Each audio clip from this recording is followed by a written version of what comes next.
Hello, listeners, and welcome to another episode of Financial Autonomy for Women, the podcast. My name is Maureen Paley. I am a life, career, and financial coach working exclusively with women or anyone that has received the gendered conditioning typically given towards those designated the female sex at birth. I am so excited to share this episode with you today. I have a very special guest named Abigail Lipson. I'm going to introduce her in a moment, but the title of our podcast today is Helping Women Find Financial Comfort, Stability, and Success, parentheses, even post-divorce, in real estate with Abigail Lipson. So comfort, stability, and success. Hey, I'm already interested. Sign me up. We're going to have a great conversation today. And I'd love to tell you a little bit more about Abigail.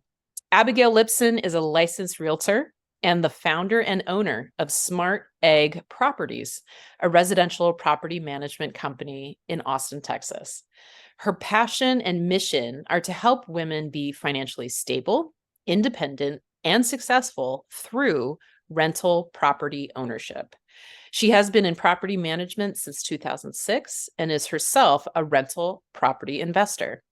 She believes that successful real estate investing entails financial literacy, taking care of tenants, and preparing for disaster. She is a graduate of Columbia University. Abigail Lipson, welcome to the podcast. Thanks so much, Maureen. It's great to be here. Oh, I'm so glad to have you. So first I want to get started with, I want to know, tell us how you got into property management and the rental ownership business to start. Yeah. So I actually used to be married to somebody who owned rental properties. And at the time that we got married, he owned a property management company. Now, I didn't know anything about owning rental properties. I didn't even know that property management existed as a business. But I ended up joining the business. And of course, we were managing our own rental properties. And so that's how I basically got into property management. And I just learned as I went. I did not know what I was doing. My husband at the time, he was the realtor, so he had the certification. And so I was just kind of more behind the scenes running things. Over time, I learned a lot more, obviously, about property management. We sold that company and we had a 3-year non-compete. I went on to start a different business, completely different business. After that 3-year non-compete was up, we had a friend of a friend come to us and ask us to manage a property. So we were just doing it on the side. And then more friends came along and then other clients. So that was like slowly growing. I had this other business, but I realized that I was really enjoying the property management more. The second time around, I knew a lot more about what I was doing. So I eventually shut the other company down and kept going with the property management. Somewhere along the way, we got divorced. It was an amicable divorce. So we continued to work together. But eventually, what we wanted out of the business really diverged. We just wanted different things. So I bought him out, and that was in 2015. So it's really become my legacy, to be in property management, even though it started through my ex-husband. Wow. Just hearing that, it almost sounds like property management and rental property ownership found you in a sense. Yeah, yes, I think that's right, because I really didn't know anything about it. Thankfully, I wasn't learning alone, right? He had owned rental properties for quite a number of years before we ever met. So in a way, I learned by osmosis. And then, of course, being in a property management company, you learn very quickly very many things. It sounds like you would have to. I can certainly appreciate those learning environments where it's like, okay, I have no choice but to learn how this works. You mentioned that you had another business going on during that non-compete phase, and friends started coming to you asking for your support and asking for your help. So it's almost like the business came your way. You're saying the other business or the property man? Oh, you're saying, yeah, the property management. Yeah. Yes. People would seek you out for that type of support. So at the time that we were originally in property management, I mean, as an industry, it has absolutely exploded. But it was around 2006 when the first property management company got started. There just weren't a lot of property managers out there. I think part of it is that when somebody wanted help, there just wasn't this huge industry of companies to choose from. The internet wasn't as developed, and it's sort of like there weren't the same level of resources. So it really was very much word of mouth. And so, yeah, it really was like a friend of a friend, and then a friend, and then it slowly spread from there.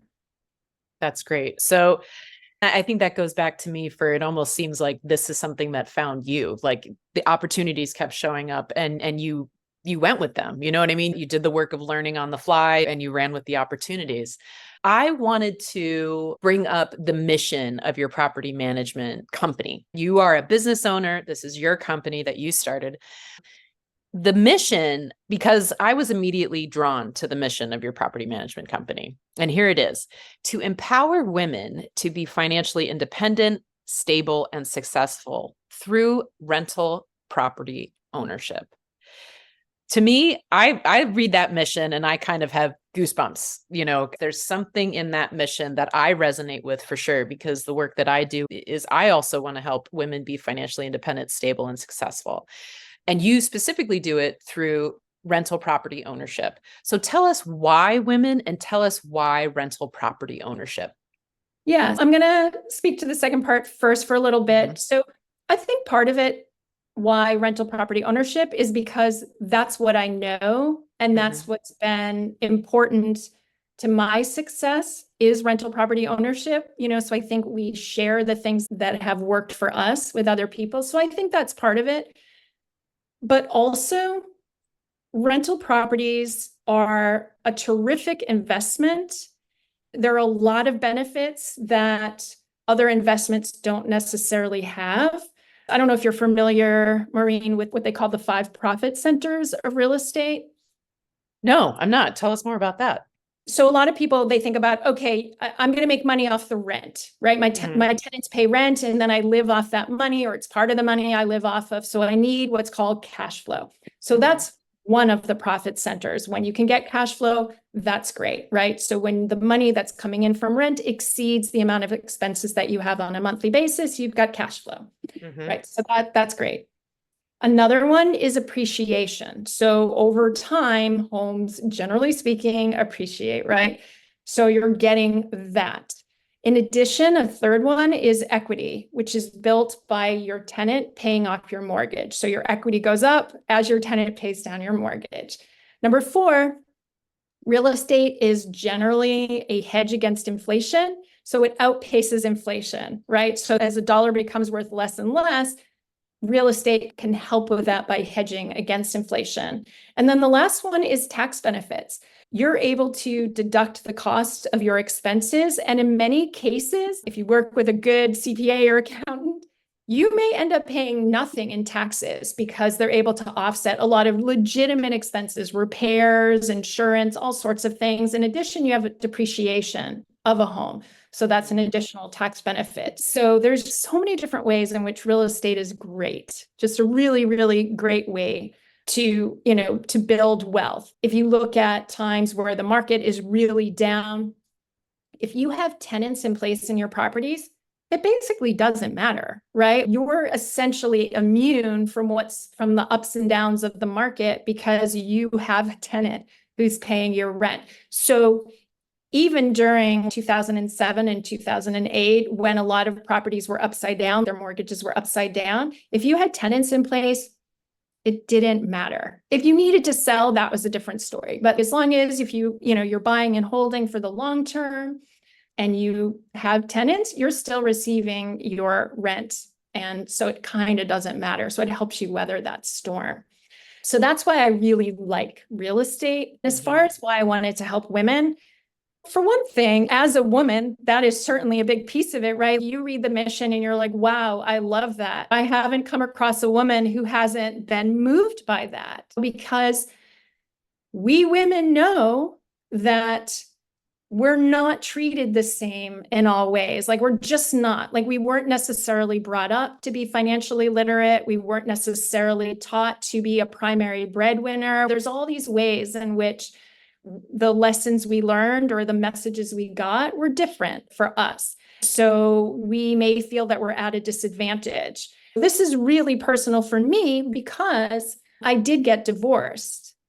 And it was really, really hard, like really hard to go through a divorce. And my divorce was amicable. I mentioned we continued to work together even after we were divorced, and we didn't have kids. So in many ways, it was a much easier divorce than other people might go through. It was still incredibly hard. It's psychologically hard. And financially, it was rough, right? I wasn't making a full-time income as a married person because I did not have to. Well, now I'm single and now I have to, and I'm not ready for that. I mean, I really wasn't ready for that. So I went into a tailspin. And the thing is, until your divorce is final, you don't know. Your money stays together, right? Until the divorce is final, and you don't know what you're going to be left with. And so it was really a difficult time. And I was I was afraid. I was afraid for my well-being, And so there's a lot more that I can say about kind of that experience and how I got out of it. But my goal is to help women not have to go through what I went through by helping them to become financially literate and prepared and set them up with a nest egg to help them no matter what happens. Thank you so much for sharing that. You've touched on so many important points that are common experiences for women in regards to money and wealth building. Also relationships, right? Especially for women who are in heterosexual partnerships. We know that the data show that when those partnerships dissolve, women are left with less wealth than typically their male ex-partner, right? So the way that our systems of marriage and partnership work and our wealth building system works, it's something that women, by the numbers, typically are left at the disadvantage. So I often bring up a research study that was done by, I believe it's giftcards.com, that talks about the gendered differences between conditioning young boys versus young girls, or at least the children that have been assigned those sex identifiers at birth. Young girls are just not conditioned to be wealth builders. So we might find ourselves in our adulthood with a big vulnerability, meaning like, I don't see myself as a wealth builder. I don't see myself as someone who necessarily needs wealth or can build wealth, because that's just not what I was conditioned to do. So when we get to adulthood, we might have to learn that. We might actually have to learn that in a deeper sense, maybe than our male counterparts might have to. My next question is, you clearly are a wealth builder. You got into the real estate investments. I mean, you're teaching others how to do this. You're teaching women how to do it. When did you start seeing yourself as a wealth builder? I would say that really started around the time that I got divorced, really out of necessity.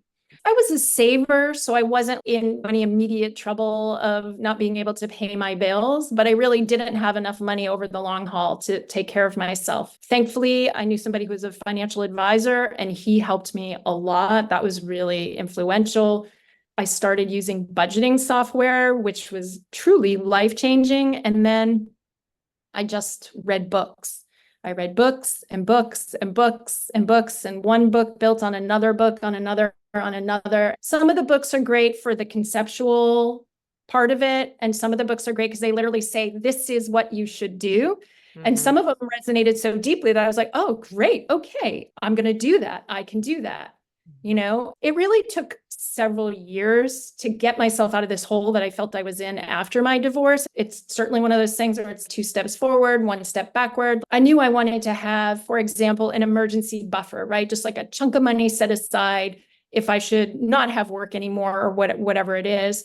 And you start putting money aside for it, and then you need that money. And you're like, oh, how am I ever going to get that buffer? Because the goal is you have that buffer and then you don't touch it, right? And so then I'm taking from that buffer and I'm like, oh, and then I start adding back to it and it starts to grow. And then I need it again, and you just think like, wow, how am I ever going to get there? But if you just stick with it, you do get there. My financial advisor, he would really encourage me. He was great, and he would say, don't worry, you are going to get there. You're doing the right things. Just keep doing the right things. You will get there. So really the combination of budgeting, becoming financially literate, doing the things that were recommended. So I don't just own rental properties. I also have an IRA and investments and things like that. So getting all of those things set up. And then for sure, as I've grown the company over time. So I think the confidence and the success through that has certainly bled over into the company. And I use the same like budgeting tools and philosophy and everything within the company. Just really, it took a number of years. This is not a fast path, right? Honestly, at some point I was like, wow, I'm not afraid anymore. I'm not afraid. I'm not afraid that I'm going to run out of money. I'm not afraid that all hell will break loose. Like, I'm just not afraid. That was really a magical moment to realize, like, I'm okay. And I'm okay because I have the knowledge and experience to take care of myself. That sounds like freedom. Yeah, freedom. Oh my goodness. That is so exciting to hear. So I love to explore. I'm thinking about the arc of your story. You found yourself with your marriage dissolving. You weren't personally carrying a full-time workload and having that full-time income to be able to launch out of that partnership and maybe feel more confident or more stable, so on and so forth. But because as you said, you didn't need to. And for a lot of us, when we are in partnerships, we may not need to, right? We share resources and so on and so forth. So I'm hearing that, and you mentioned before, there was a lot of fear involved in that place. The fear sounds like also the necessity that you were running up against and facing, and your willingness to teach yourself and also to listen and to learn, to listen to the advice. Some of the advice is really tried and true. Some of the financial advice that advisors, counselors, and coaches can give you, it's like, you need to stick to your budget. You need to be consistent, so on and so forth. There's actually no other magic potion that's going to get you around that tried and true advice. So you were able, even in those moments, to recognize the work that you needed to do. And I want to go back to your statement. You said a few times, this took several years. It wasn't a quick fix. It wasn't a big leap towards that feeling of, I'm no longer scared anymore. When you were in those places where you were taking the steps and you were being consistent, what were the moments like when you may have been saying to yourself, like, oh God, I don't know if I'm ever going to get there? Maybe when you thought about throwing in the towel, or just like it wasn't going to work, you didn't have the confidence. What were those moments like? So I will say I never thought about throwing in the towel because that didn't feel like an option to me. It's like, I've got to make this work. I knew that I was smart enough that I could learn what I needed to learn when I'm good about asking for help and asking questions. So I knew that I could get what I needed. In fact, I really think a huge piece of it is getting support from other people, right? People that help hold you accountable, but also really love and support you and will help build you up. And then having a really good financial advisor. And in my business, I have a business coach. Surrounding yourself with people like yourself who help other people, and they've been through it and they know, like, maybe you can't see to the other side, but they can see to the other side. That's invaluable. I do not believe in going it alone. Oh, gosh, I feel like I say this almost every episode, but we are not meant to do hard things alone, period. You bring up something so important because we need those other people in our lives who can see farther than we can. Their horizon might just be one more valley over, but they can see what's possible even though we can't. And sometimes we need to tap into their faith and their vision so that we can develop our own faith in our own vision. I think that that is so important. Thank you for sharing that. If there's any message I'd like to share, it's the fact that we don't have to do these things alone. In fact, it's a real myth that anybody is successful on their own. I think sometimes we look at social media or maybe thought leaders or people in the news who we would call successful, and we imagine that they did it all on their own. We don't see all the backstage inner workings that are going on behind the scenes. One thing I want to ask is, in financial autonomy for women, especially in this show, what I try to do is bring women the types of opportunities, education, points of view, mindset shifts that can really support them in gaining that financial autonomy, which is all about choice.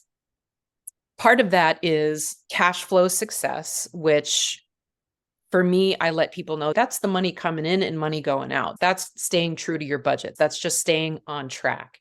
Then the other part is wealth building. When I talk with clients, I remind them that there are a few ways to build wealth. The main ways in this country are property ownership and investments or inheriting wealth. Not all of us are going to inherit wealth.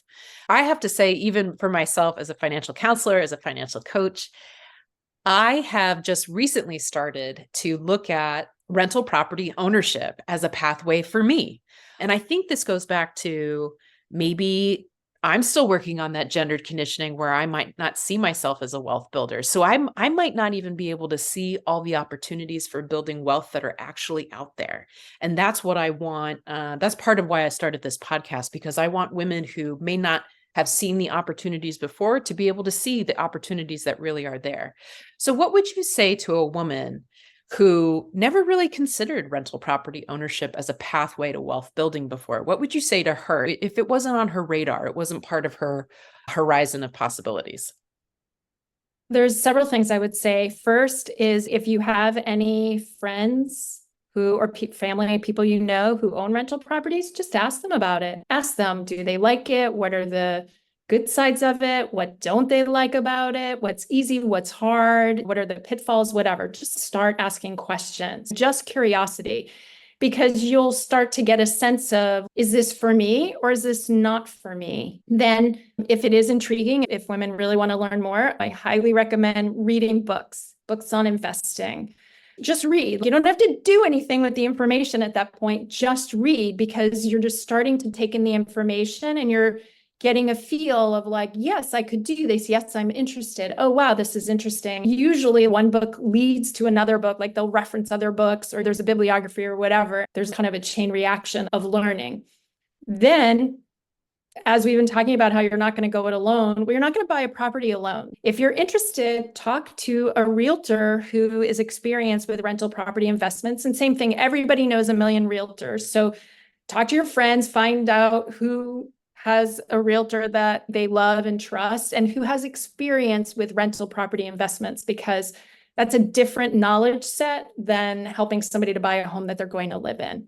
And also, depending on each person's tolerance level or interest level, they can hire a property manager or not. They might want to do it on their own, but if they're a busy professional, they don't have a lot of time and they want to spend more time with their families, whatever, they can hire a property manager. And honestly, other than buying the property, they don't have to do much of anything else. The property manager will do all of it, just like you can invest in the stock market or in mutual funds or index funds or whatever. Somebody else is managing those funds. You're not deciding which stocks go into those funds or whatever, right? So it's the same kind of thing where somebody else will take care of it for you. And there's not much that you as a landlord have to do. You bring up something really important, because that's another attribute of successful people. That's another part of outwardly, we may not know that they're hiring other people to do the work, right? You get to a certain level of success, or maybe even before you get to that level of success, you understand that I only have so much bandwidth. I only have so much interest in doing this on my own. So for something like, if I did go ahead and buy my first rental property, and then tenants started moving in and so on and so forth, it's off to the races, I might say to myself, you know what, this is something that actually is not it's filling my checking account, it's filling my bank account, but it's not filling my bucket, like my personal bucket. This isn't something that I want to dedicate my time and energy to. Making the decision to hire someone to do that can be an excellent choice. Of course, it costs money. Of course, it's an investment, but the return on your investment is the freedom, the mental, emotional freedom of the time and energy that you've just freed up to focus on other things in your life. That's exactly right. Something to know too is that a good property manager isn't simply an expense. A good property manager can actually help you save money and make money. So, for example, Generally speaking, property managers are able to get more rent for a home than a landlord is. That's because property managers have access to better data, better, more accurate data. So we know how to price the home. We also have tons of experience negotiating rent and so on. So we can generally get our clients more rent than they could get for themselves. So this is just a crude sort of set of numbers, but let's say you think, oh, I can rent this for $2,000, but I think I can get it for $2,500 and I'm right. So that's a $500 difference over the course of 12 months. That's $6,000. Well, now you've just paid for your property manager, right? That's going to basically cover the whole cost. So now you're getting all the benefits essentially for free, right? In addition, we know what repairs are. If you're getting a property ready for tenants to move into, we know what things are important to do. We know which things are not important to do. We have relationships with vendors, so we can oftentimes get a better deal than you can get for yourself. There's just lots of different ways in which we can help our clients save money and make money, really offsetting a lot of the costs. That sounds like a fantastic value proposition, helping clients make money and save money. I think that's what all of us want to do, right? To maximize our wealth potential. So let's say that I've been reading the books, I listened to this episode of the podcast, and I've started realizing, hey, maybe rental property ownership is something I could do. A lot of times I talk with clients about using our imagination and then using our action. So imagination is the first part. I have to be able to imagine that this is possible. It's something that I can see out on the horizon. It might be something that I choose, right? Imagination helps us engage with the possibilities. And then I want to start taking action. What are the first few baby steps? Let's say I haven't purchased the property yet. What should I do to start getting into the rental property ownership game? I would really recommend that people read some books or listen to podcasts, or there's a great website called Bigger Pockets that is all things rental, investing, amazing forums, articles, resources, etc. I think it's smart to just start to steep yourself in that world and just see what you learn. Next would be talk to a realtor. Your realtor is going to be indispensable. They know the market, right? So you're going to want to work with a realtor to buy a property anyway. So as I said, find somebody who's experienced with that, because they'll help you know which types of properties make good rentals, which neighborhoods make good rentals. They can help you run the numbers. Like, is this property going to cash flow, or what can I anticipate this might cost? They would have that experience and be able to help you with that. Many property management companies also have a brokerage side of it, meaning that they can also help you buy the property. So they also, of course, really have that expertise on what makes a good rental and helping you run the numbers. I really, really, really advise people to work with experts who are going to help them buy that property. I don't think anybody should ever feel like they're in a rush. If it's like, oh my God, I have to get this property. Somebody's telling me this is a great, if you're not ready, you're not ready. Like, don't worry. There's always opportunity. There's always opportunity. Take your time. Just take your time until you find what it is that you're looking for. Yeah. The next step after we can see it as a possibility really is engaging with the experts. This sounds like a step in wealth building where we really need expert advice. And like you said, the expert knowledge, the skill set, the expertise of seeing data, knowing how to negotiate, and knowing how to guide clients in the right direction for those purposes is super important. Let's say there's a woman out there who wants to build wealth. She is considering maybe the rental property ownership part of it. I'm thinking about some of the things that you've done, right? You got into the rental property ownership, you started your own business, and you're investing actively to build your wealth. A lot of times for women, and I think part of this again goes back to the conditioning of not seeing ourselves as the wealth builders, anxiety and overwhelm. Let's say you're doing the reading, you're doing the podcast, you're doing the learning.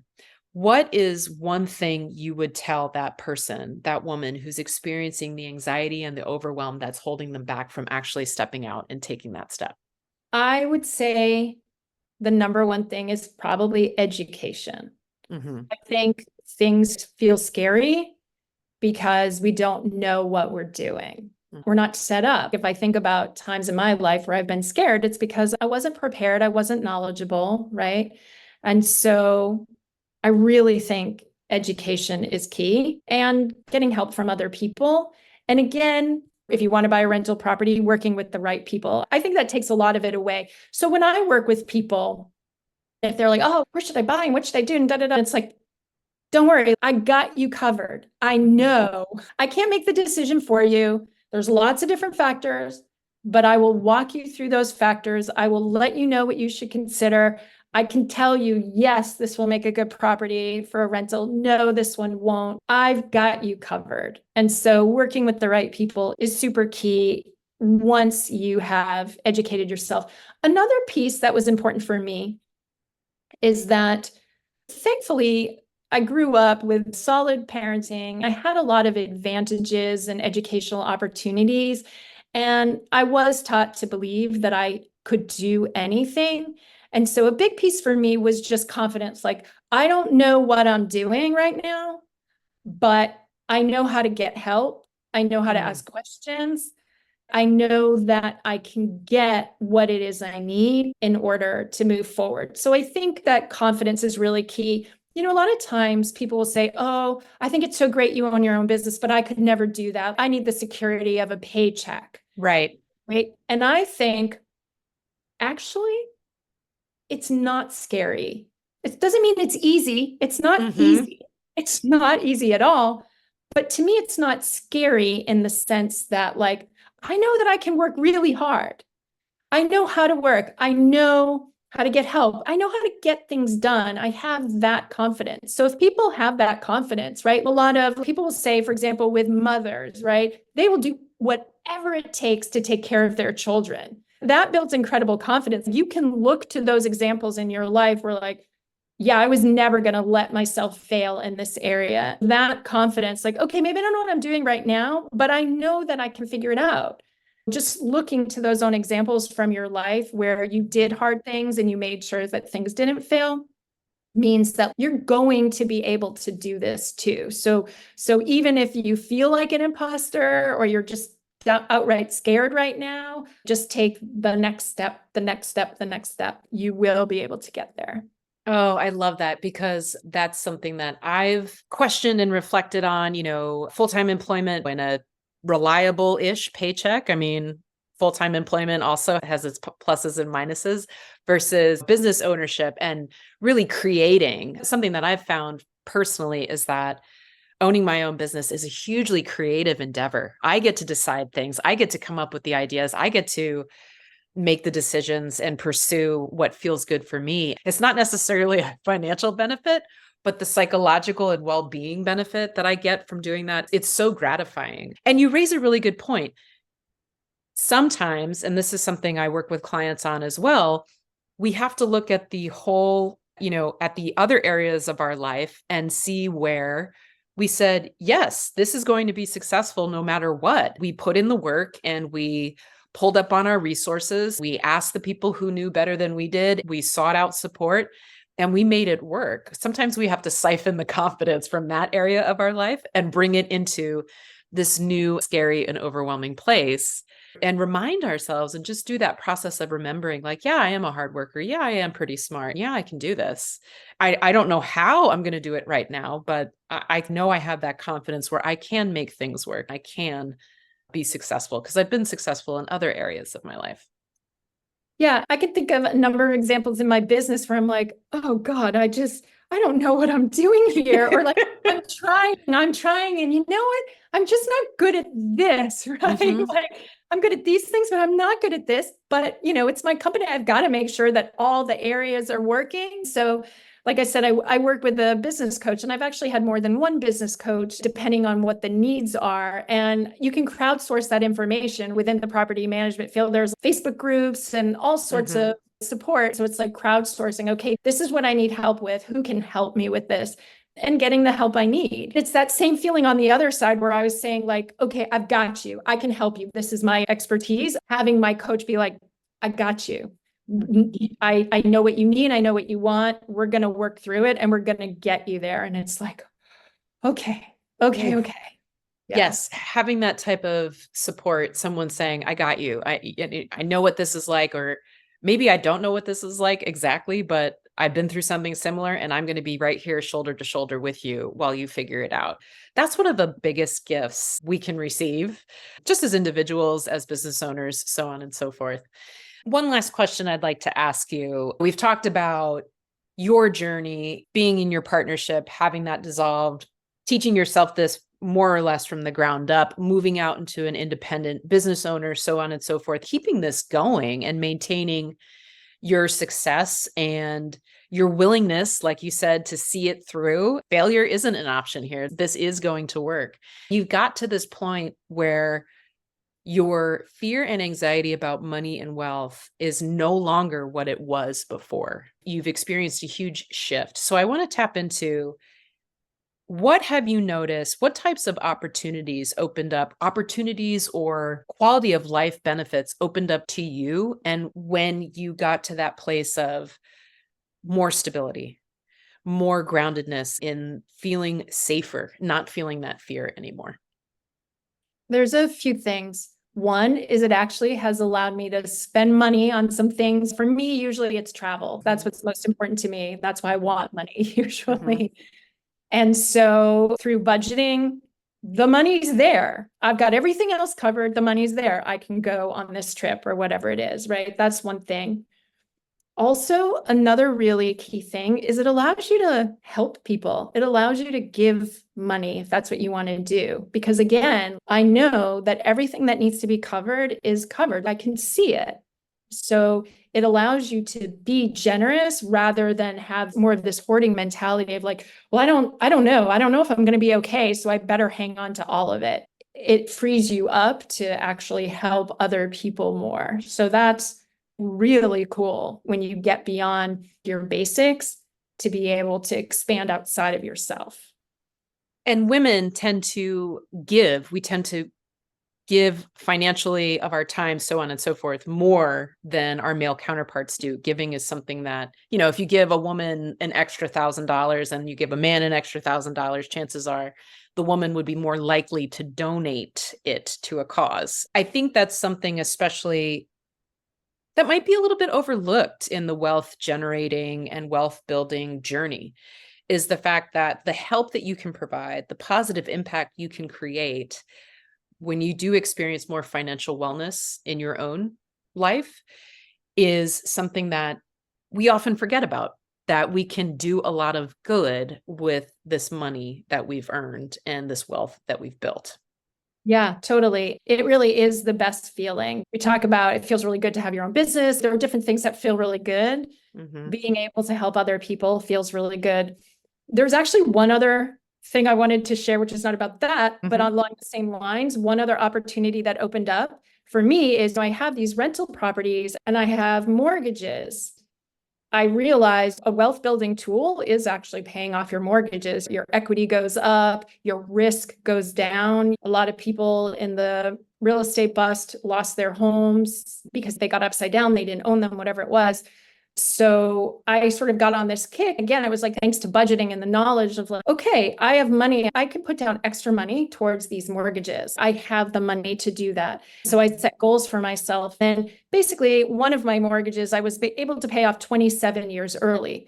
So now I own that, right? Nobody can take it from me. If things go wrong, it's mine. Nobody can take it from me. So that's an incredible feeling. Once I finished that one, then I started working on another one, another rental property. So that's another opportunity that opens up, which is about basically paying off your debt, but is really more about freedom, right? Nobody can take these things away from you. Nobody is holding anything over your head. They don't have you because this is yours. This is yours. And that ownership, that you're paying down the debt, you're building the equity, that's how we build our net worth. That net worth, that ownership factor is part of that peace of mind that can come after. Yeah, totally. Yeah. So exciting. I'm so glad that we had this great conversation today. There are people who are listening, I know, who are saying, how can I find out more about Abigail and what she does and her property management company? So how can people find you? Sure. So the company is Smart Egg Properties, and Smart Egg is one word. By the way, sometimes people want to know, what is a smart egg? I think it's a regionalism. I grew up on the East Coast, and basically a smart egg is like, oh, she's such a smart egg, meaning like a smart person. And our goal, I know this is an aside, but people are like, smart egg, where does that come from? I asked that too, just to be fair. I had that it's like, question. the idea is we're smart and we're going to help make you smart as a rental property owner. But anyway, Smart Egg Properties, you can find us on the web. Our website is Smart Egg Management, MGMT. So smarteggmgmt.com. Our services, our backstory is all there. Excellent. And I'm going to include all that information in the show notes so anybody can go visit Abigail's website and get to know her company a bit more. Abigail Lipson, so great to have you on the show, and I hope to talk to you again very soon. Yeah, thank you, Maureen. This has been wonderful, and I really appreciate you having this conversation with me. Absolutely. And for everybody listening, just as a final reminder, as always with finances, be kind to yourself, seek support when you need it, and let me know how it goes. Thanks so much for listening, and we'll see you next time.